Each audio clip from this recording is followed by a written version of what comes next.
Quelle est la position de RFI par rapport à l'élection présidentielle au Cameroun? Parce qu'il faut le dire, les articles qui sont publiés par le grand média français peuvent être assez surprenants. Le dernier en date, présidentiel au Cameroun, Issa Chiroma Bakary revendique la victoire mais avec des documents incohérents. L'article dit « Les Camerounais demeurent toujours dans l'attente des résultats officiels et définitifs de l'élection présidentielle du 12 octobre. Un délai durant lequel Issa Chiroma Bakary, un des candidats, a revendiqué la victoire. Mais les documents présentés, censés prouver sa victoire, présentent des incohérences. » L'article continue.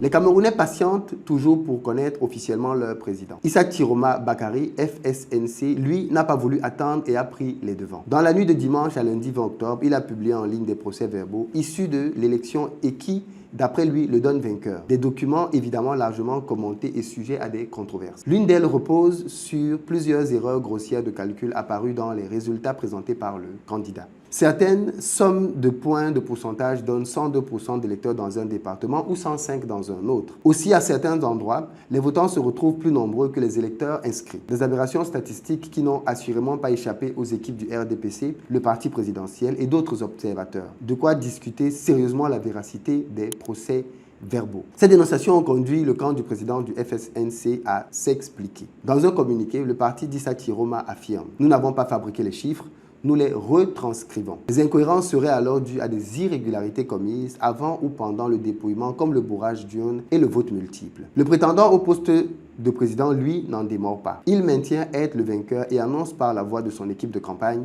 attendre sereinement la proclamation de sa victoire par le Conseil constitutionnel. Du côté de l'institution, la seule habilité à proclamer ces résultats, une session consacrée à l'examen des recours contentieux a été convoquée pour mercredi. Avant-dernière étape avant la proclamation, enfin, du nom du vainqueur officiel de la présidentielle. C'est un article assez surprenant de la part d'un média comme RFI, qui se veut être indépendant des États et qui se veut être objectif sur ce qui se passe dans les différents pays. Quand RFI s'est prononcé sur ce qui se passait dans l'AES, RFI n'avait pas autant de positions qui pouvaient paraître en faveur du pouvoir. Au contraire, les positions de RFI étaient plutôt dans le sens de dénoncer les exactions qu'il y avait dans les pays de l'AES en disant que les militaires, qui étaient d'ailleurs appelés juntes, putschistes et autres, étaient à l'origine de bien des choses, ainsi de suite. On avait l'impression que RFI, en réalité, avait une position qui était plutôt dans le sens de mettre en évidence les choses que les dirigeants de l'AES ne faisaient pas bien. Quand il s'agit donc du Cameroun, ce qui me surprend, je vais vous faire lire les titres que RFI a fait, parce que RFI a quand même pas mal titré sur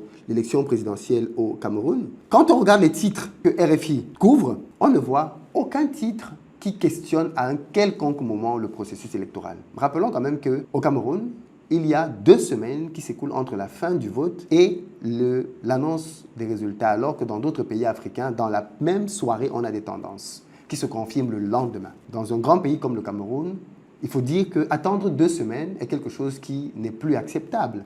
Avec les moyens de technologie qui existent, il y a des moyens aujourd'hui de pouvoir accélérer ce processus et faire que les résultats soient beaucoup plus fiables. RFI n'aborde pas ça dans aucun des articles. RFI ne parle pas du fait qu'il y a eu plusieurs vidéos dans lesquelles on voit quand même plusieurs tentatives de manipulation, plusieurs tentatives de changement de vote, plusieurs tentatives et même des entraves dans plusieurs bureaux entre les commissions de l'ECAM, l'organe en charge de l'organisation des élections, et les populations. RFI n'en parle pas du tout. RFI titre à la une, qui a gagné l'élection présidentielle au Cameroun. Présidentielle au Cameroun, le parti d'Issa Chiroma Bakary quitte la commission de recensement.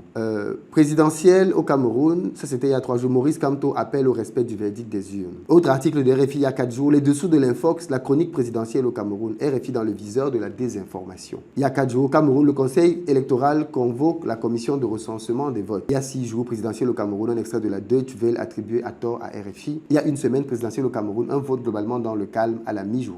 On s'attendait à ce que, comme RFI a parlé du vote dans le calme à la mi-journée, que dans les journées qui suivent, que RFI revienne sur les nombreux incidents qu'il y a eu. Il y en a eu quand même pas mal. On a vu plein de vidéos circuler. Rien n'est dit là-dessus. Et même dans le traitement de cette information, dans lesquelles il est précisé que les PV qui étaient présentés par le candidat Chiroma présentent des irrégularités au niveau des chiffres, tant au niveau des sommes, des pourcentages, que du nombre des inscrits et du nombre des votants. Le parti, le FSNC, a donné des explications sur lesquelles RFI n'a pas voulu faire d'enquête, parce qu'en réalité, il pouvait faire une enquête, il pouvait analyser effectivement les documents, il pouvait aller un peu plus loin. Il existe certains bureaux et surtout il existe plusieurs sites aujourd'hui sur lesquels les photos des PV sont affichés. C'est-à-dire qu'aujourd'hui, les Camerounais se sont organisés pour essayer d'avoir une élection dans laquelle il sera un peu plus difficile de tricher. Et pour ça, il y a eu plein de personnes qui ont pris des photos de leur bureau de vote. Et RFI pouvait faire un recouplement simple. Aller sur ces plateformes, vérifier des photos. Aujourd'hui, RFI a les moyens de vérifier l'authenticité des photos et comparer. Pour simplement se dire, OK, dans tel bureau de vote, voilà ce que les images montrent, voilà ce que des photos prises sur place montrent, et voilà ce que les PV montrent de M. Tiroma. On compare. Est-ce qu'ils sont vrais? Est-ce qu'ils ne sont pas vrais? Ils auraient pu aller un peu plus loin. Est-ce que les justificatifs de M. Tiroma tiennent la route? Est-ce que dire, comme M. Tiroma l'a dit, qu'ils n'ont pas fabriqué les chiffres, ils les ont juste retranscrits, justement, parce que le but, c'était de pouvoir montrer les incohérences dans les chiffres, des irrégularités qui ont été commises avant ou pendant le dépouillement, comme le bourrage d'urnes et le vote multiple. On a vu dans plusieurs bureaux des images dans lesquelles des scrutateurs étaient mis hors des salles. Enfin, il y a eu beaucoup d'irrégularités quand même qui n'ont été jamais abordées par RFI. Et ceci, bien évidemment, malheureusement, alimente la suspicion, alimente les commentaires, alimente le fait que beaucoup de gens se demandent si RFI a pris fait et cause pour le gouvernement, ce qui, bien évidemment, ne devrait pas être le cas de la part d'un média indépendant comme RFI. Et bien évidemment, ceci questionne beaucoup parce qu'on s'attendait à avoir une information un peu plus équilibrée et qu'un média comme RFI aille quand même poser des questions. Le but d'un média comme RFI, c'est quand même d'aller aborder les sujets qui fâchent. Ce n'est pas d'être complaisant ou d'être voilà, non, c'est de pouvoir aborder les sujets qui fâchent pour pouvoir mettre sur la table le fait que voilà, et même mettre aussi les autorités camerounaises face à ce processus électoral qu'on veut remanier depuis pas mal d'années, pour pouvoir peut-être avoir une discussion de fond là-dessus. Est-ce que ce processus vaut-il encore la peine? Est-ce qu'il est viable? Est-ce qu'il est fiable? Est-ce qu'il n'est pas préférable pour éviter justement ce genre de contestation comme celle qu'on est en train de voir en ce moment au Cameroun, que les autorités prennent clairement fait pour réduire les délais? Bref, il y a beaucoup de sujets comme ça qui auraient pu être abordés. Et je suis un peu surpris que RFI ne les aborde pas du tout. Et que les seuls sujets qui préoccupent le média, ce soit les intox qui ont été faites. Alors bien évidemment, oui, c'est vrai qu'il y a eu des intox qui ont été faites sur RFI et ça, ce n'est pas à encourager. Il y a plusieurs personnes qui se sont servies du logo de RFI pour pouvoir essayer de passer des messages du type Issa Tiroma Bakari élu président du Cameroun, ou alors même d'après RFI, Paul Biya est largement en tête des dépouillements. Voilà, les posts étaient des deux côtés. Hein. D'après les estimations, RFI et autres, Paul Biya est largement en tête.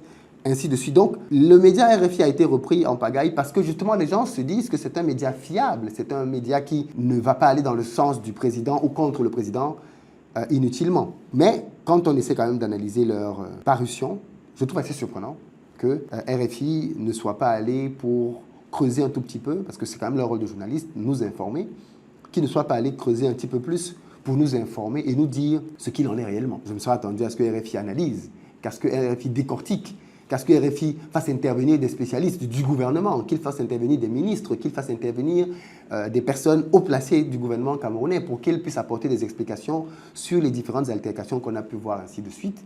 Il n'en est rien.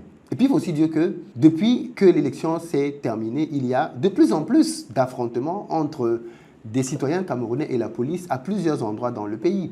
Au nord du pays, à Garoua notamment, dans le fief du candidat Issa Tiroma, le fait qu'il est finalement un peu assigné à résidence, il est tout le temps chez lui, sa maison est surveillée par des jeunes du Nord, ces sujets ne sont pas abordés par RFI. Le fait qu'on ait vu la police qui a dû intervenir vigoureusement, le fait qu'il y ait eu des maisons qui ont été brûlées, enfin, tous ces sujets qui alimentent la vie post-élection au Cameroun n'ont pas du tout été abordés par RFI jusqu'à présent. Bien évidemment, je ne veux pas croire que c'est un oubli. Je pense qu'il s'agit d'une décision du média de ne peut-être pas entrer dans ce qu'il pourrait considérer comme des affaires camerouno-camerounaises. Si tel est le cas, le dernier article semble donc surprenant. Parce qu'à partir du moment où ils viennent pour commenter les sorties de M. Tiroma en disant que les sorties de M. Tiroma sont hasardeuses, que M. Tiroma, en gros, raconte des histoires et produit de faux PV, ils ont le droit de penser ça, mais ils sont déjà dans le détail.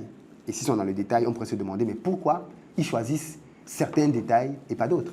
S'ils veulent analyser de manière exhaustive l'élection camerounaise, ils doivent parler de tout ce qui s'est passé et de tout ce qui se passe aujourd'hui.